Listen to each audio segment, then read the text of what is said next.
Hi, it's Kristen from Pratt Scraps. So I decided to do a little, not uplifting, what am I trying to say? Scrap lift from a process video I watched of Missy Whiddens not too very long ago.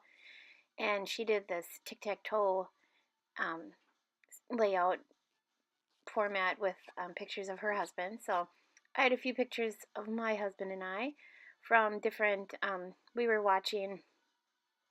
It's more of an excuse to be social, but we would go to friends' house and watch the football games up until the Super Bowl. The Vikings were kind of not, I don't know.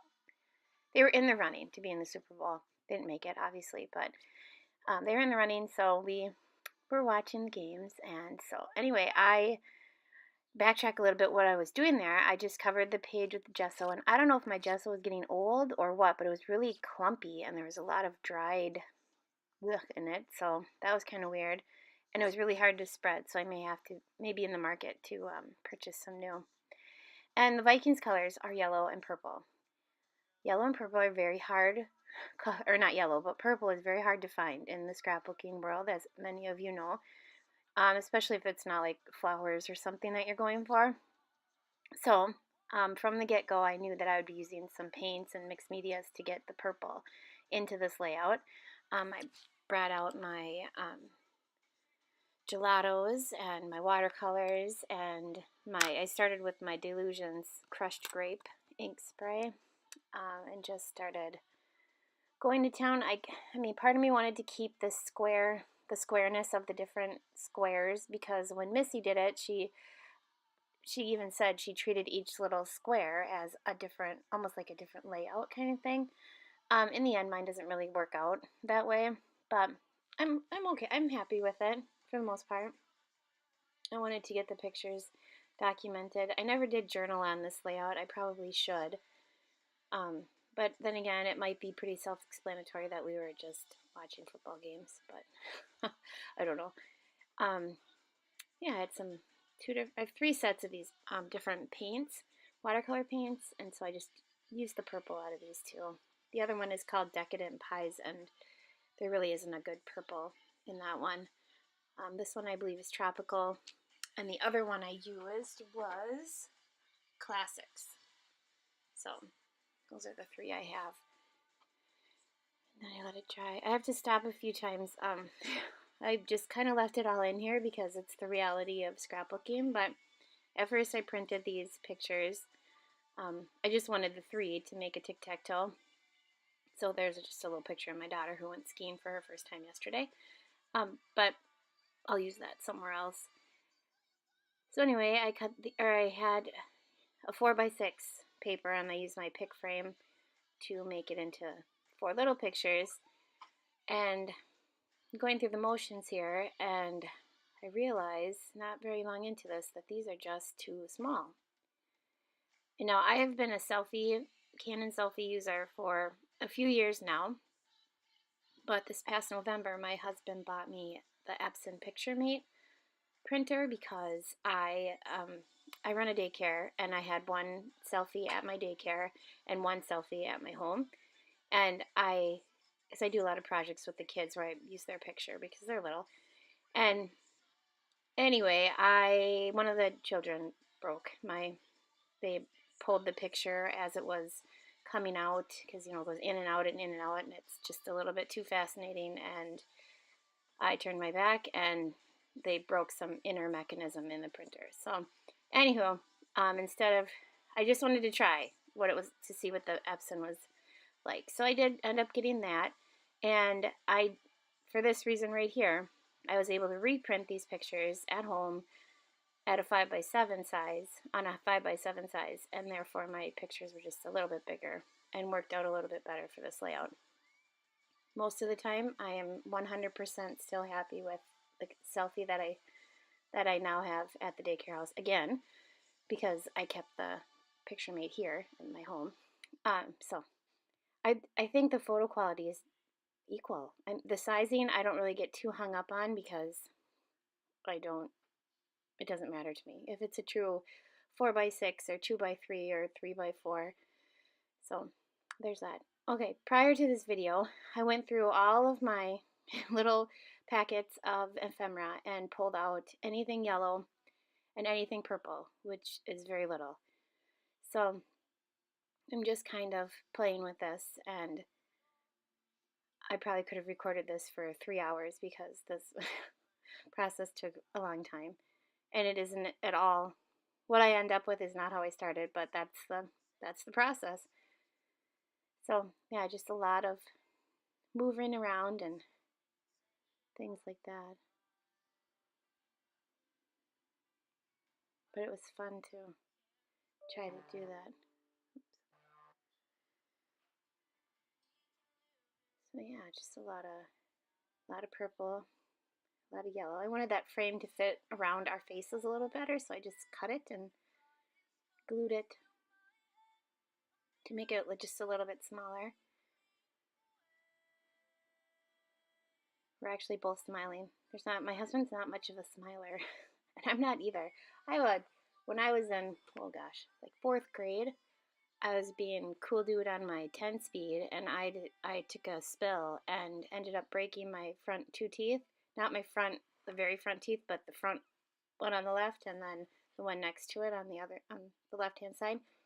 So anyway, I have a fake tooth there, and I can't when I smile in pictures and I see my teeth, I hate it because that tooth is darker, and I probably should go and have it replaced because it's been a gazillion years since I did that, but I haven't done it yet.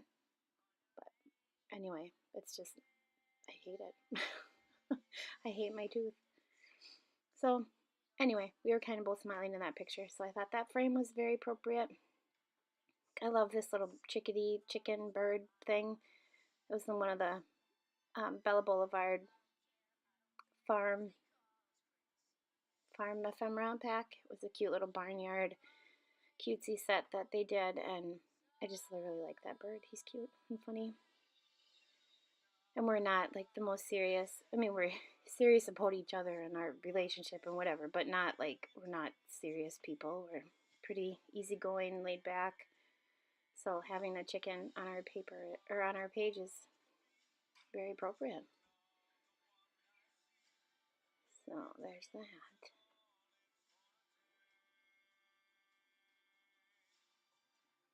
Fairly soon my kids will probably be coming in here and screaming. I have them cleaning out the back of the car because I don't know what their deal is, but they think it's a laundry basket and a garbage can and a toy box and everything all in one.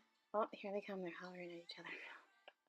But it's ridiculous. They use the back of the car and I drive a SUV, and I don't go in the third row. I don't hang out back there. So, but when I do go back there, I about die because I can't believe how much junk is back there. So that's their job today. This is my job today. I didn't want to do anything today except this. I have 400 packages of Girl Scout cookies I should be helping my kids sell, but we'll do that tomorrow.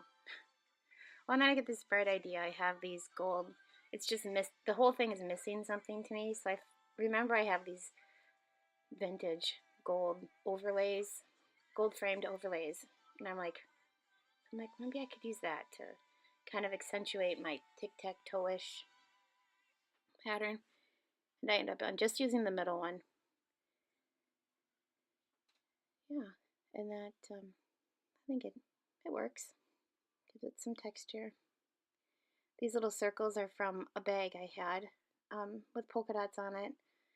And I have so very little purple stuff, I decided to cut that. It's more lavender really than purple, but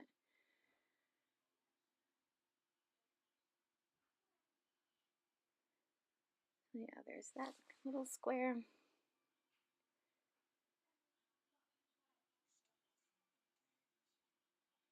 It's kind of just a lot of watching with this one. It's just the process of moving things around and finally committing and gluing them down. I will tell you that fairly soon my camera does die. My phone does die. I did not know it was that close to dying. I thought I had like 25%. So there'll be some parts that you'll miss out on. It's mostly just placing enamel dots and sequins at the end. That's a little piece of washi tape. It didn't look like washi tape just now, but that's what that is. It moves all over the place until it finds its home. I also don't have a lot of washi tape. I don't have a lot of yellow washi tape, I found out, and I don't have a lot of purple washi tape, which, you know, I thought I had more yellow, but I don't. So that's good to know if I ever get out shopping again. One of these days I need to make the trip. It's about an hour to get to Crafts Direct, which is south of where I live, and it's worth the drive if I can do it. I just don't like bringing the kids with me. They just want to show me everything and they distract me. But it's also hard to drive an hour away by yourself and go shopping when there's other things to do in St. Cloud. So I don't do it very often. Yeah, I get that little picture there. And I didn't want it to be too like matchy-matchy, but I did try to keep, you know, if I use this shade of yellow in this square, I try to use that shade of yellow in all the squares, or the 3 squares for sure. But then, yeah, there's still a few squares that just really don't get much attention. That does not stay there. And then I end up labeling or titling this page Skol, because that is something that I've never been to I haven't recently been to a Vikings game, but that is something the crowd chants. It's an old, I believe it's an old Norwegian tradition, and it means to win or score or do well. So that's why they say it, chant it. I think. I could be totally wrong. If I am and you know I'm wrong, go ahead and put that in the comments, because I don't know. I'm guessing. My 13-year-old researched it or Googled it one day, but I don't honestly remember what she said. Okay, so we're getting to the end of my filming here. Hope you enjoyed watching this process. It was tricky to find yellow and purple, that's for sure. Purple for sure. But I did a pretty good job. So enjoy the still shots. Subscribe if you haven't. Slowly my numbers are getting up there. That's exciting for me, especially when I go try to be on different design teams. I think they like somebody that has a few more followers, more subscribers. So that's one of the why I'm doing these videos. I like being on the Wild Hair design team was really a fun experience for me, and I'd like to do it more. So keep subscribing. All right. Thanks for watching.